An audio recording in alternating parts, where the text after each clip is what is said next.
Hello mga ka-busy mind. So ito ay manual extinguishment release. So sa nag-comment sa ating video na ano daw ang gamit ng manual extinguishment release.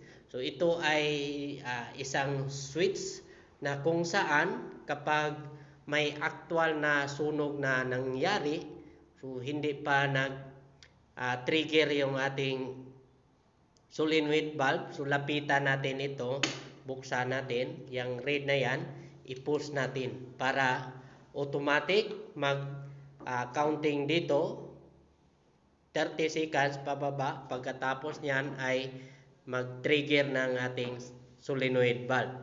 So kapag nag-trigger nating solenoid valve, so mag-release na yan ng gas suppression. So kung wala namang totoong nangyari na sunog, so pwede nating pigilan ang nag-counting dito na seconds. Dito naman tayo sa abort system.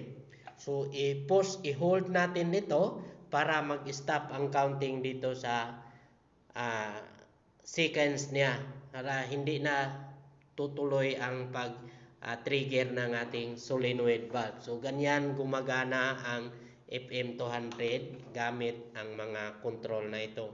Push button, abort system, manual release system. Dito naman ay disable extinguishment.